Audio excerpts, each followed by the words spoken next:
მიუხედავად უამინდობისა, საჯარო და კერძო სკოლებში დღეს სასწავლო პროცესი არ ჩაშლილა. ფოთის რესურს ცენტრის უფროსის გოჩა ქორქიას თქმით, გაკვეთილებზე მოსწავლეების დასწრება საგრძნობლად შემცირებული იყო. ამინდის გაუარესების შემთხვევაში რესურს ცენტრის ხელმძღვანელი სასწავლო პროცესის დროებით შეჩერებას არ გამორიცხავს. ჩვენი ქალაქის 11 საჯარო და 3 კერძო სკოლაში მიუხედავად უამინდობისა, სასწავლო პროცესი არ შეჩერებულა, იგი ჩვეულ რიტმში ჩატარდა.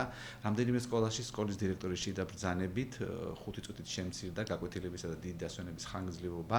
სულ ჩვენი ქალაქის 6500 მოსწავლიდან დაახლოებით 874 მოსწავლე არ გამოცხადებულა დღეს სკოლაში. ეს მოსწავლეთა მთელი რაოდენობის დაახლოებით 18%-ია. იმ შემთხვევაში თუ ამინდები გაუარესდება, კერძოდ თუ საჯარო სკოლებთან მეტეოროლოგიური პირობების გამო გეოგრაფიული ხელმისაწვდომობა გაძნელდება, თავად სკოლის ადმინისტრაცია მიიღებს გადაწყვეტილებას სასწავლო პროცესის დროებით შეჩერების თაობაზე, რის შესახებაც საგანმანათლებლო რესურს ცენტრის საშუალებით ეცნობება საქართველოს განათლებისა და მეცნიერების სამინისტროს და ამის შემდეგ გაცდენილი საათები უშუალოდ აღდგება შაბათის მეცადინეობების ხარჯზე. დღეს გაკვეთილებს გოჩა ქორქიას ინფორმაციით მოსწავლეთა 18% არ ესწრებოდა.